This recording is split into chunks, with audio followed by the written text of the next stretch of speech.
Halo Sobat Investor, berjumpa lagi bersama kami dalam program Ticker Talk edisi Selasa 26 Mei 2026 bersama saya, Taufan Sukma. Sobat Investor, indeks harga saham gabungan atau IHSG pada akhirnya berhasil rebound ke zona hijau dengan penutupan perdagangan kemarin ditutup dengan penguatan mencapai 44,3 poin atau 0,72% menuju level 6.206,35. Penguatan lebih banyak tertopang oleh kinerja saham-saham berkapitalisasi besar, khususnya dari sektor perbankan.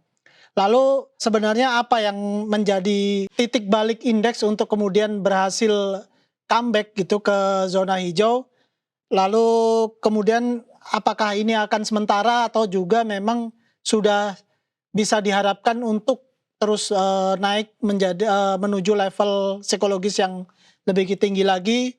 Kali ini kita akan berbincang dengan Senior Vice President sekaligus Head of Retail Marketing and Product Development Division dari PT Henan Putira Asset Management, yaitu Mas Reza Fahmi Riawan.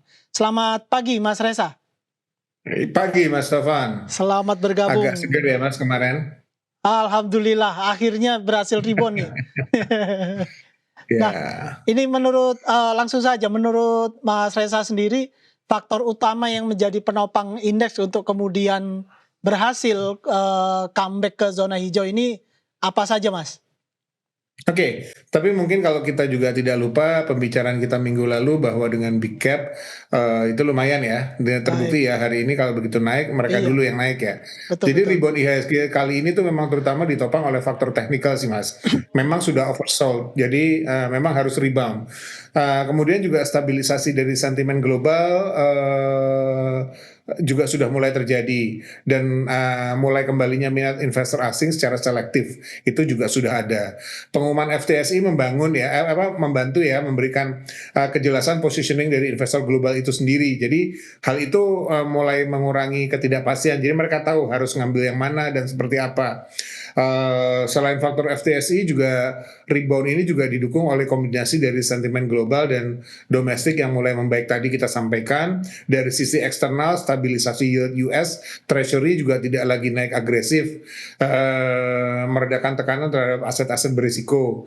Kemudian juga seperti kita tahu juga global sudah mulai risk appetite investor global juga mulai pulih dan juga setelah outflow yang cukup besar sekarang lagi sedang muncul potensi short covering di mana investor khususnya yang sebelumnya underweight terhadap Indonesia mulai menutup posisi bearish untuk kembali masuk gitu loh.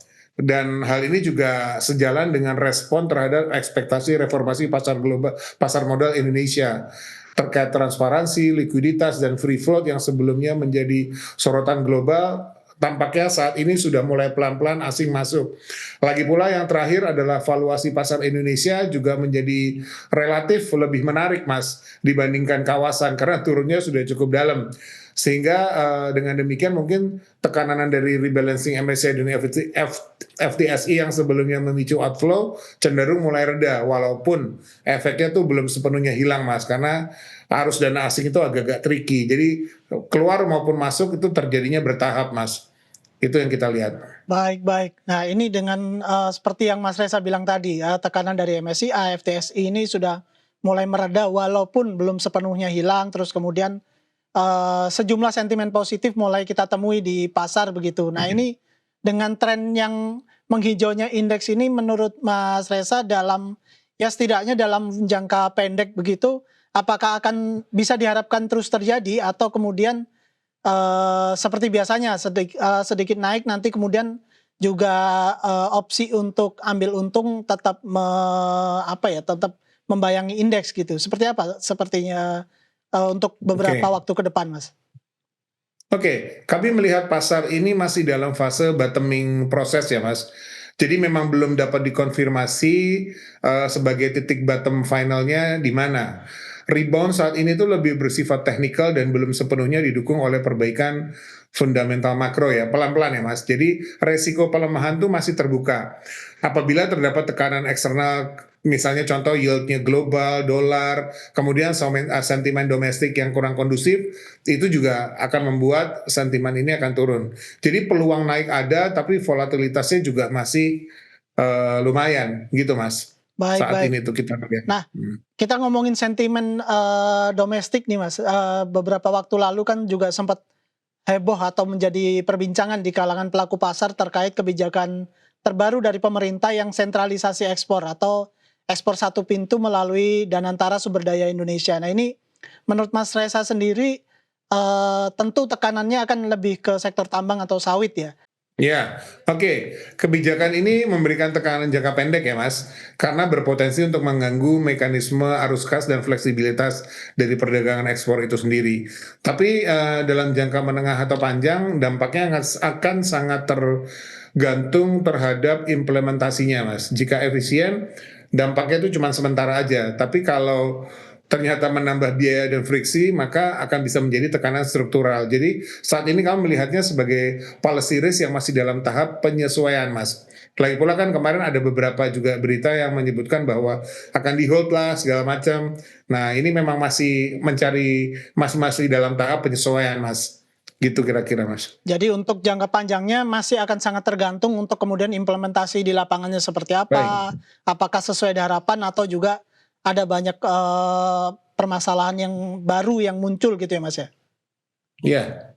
Baik, baik. Nah, kita sedikit berbelok ke rupiah nih Mas. Kemudian kita tahu rupiah juga dari BI Rate kemarin kan sudah dinaikkan setelah Naik. 50 basis Ya. poin dan sepertinya oleh pelaku pasar dianggap kok belum begitu berpengaruh ini. Nah, ini menurut Mas Reza sendiri seperti apa? Oke, memang peningkatan BI rate kemarin lebih berdampak ke sisi domestik ya, likuiditasnya dan likuiditasnya juga jadi ada ya. Tapi sementara rupiah itu sangat dipengaruhi oleh faktor eksternal Mas terhadap kebijakan The Fed dan kekuatan dolar Amerika gitu. Jadi satu sisi bahwa dengan menaikkan BI rate itu akan menjaga, tapi juga memang kita masih terbayang dengan kekuatan dolar di luar. Jadi hambatan utama penguatan rupiah adalah masih tingginya imbal hasil global, Mas, dan ketidakpastian dari global risk sentiment itu sendiri.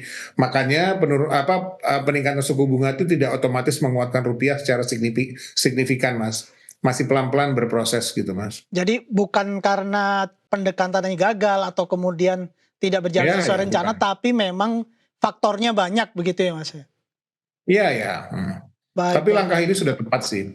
Baik, baik. Nah, seperti yang Mas Reza bilang, ini langkah ini sudah tepat. Terus kemudian IHSG punya momentum yang tepat untuk naik ke zona hijau dan sebagainya.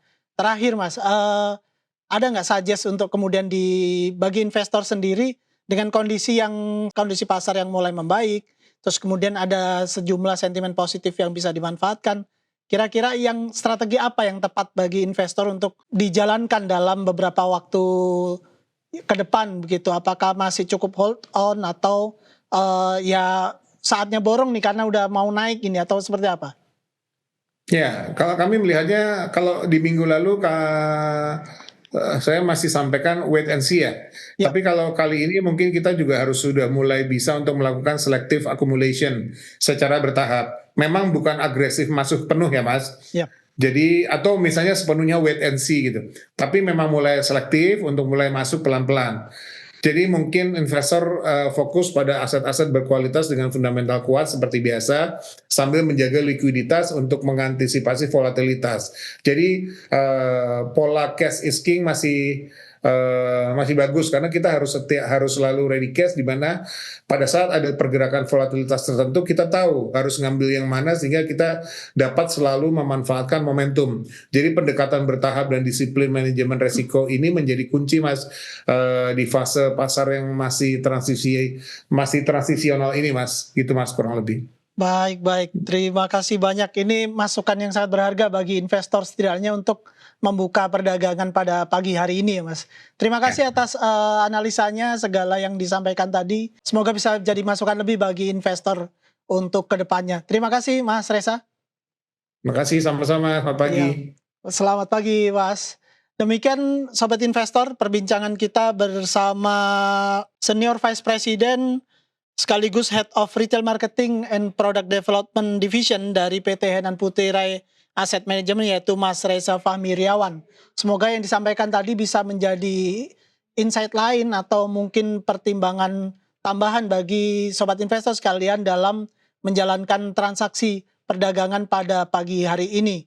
Terkait hal itu yang bisa kami sampaikan selalu bahwa segala keputusan berinvestasi baik itu jual maupun beli sepenuhnya ada di tangan Anda sobat investor.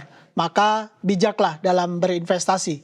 Sekian dulu dari kami, saya Tovan Sukma, sampai jumpa.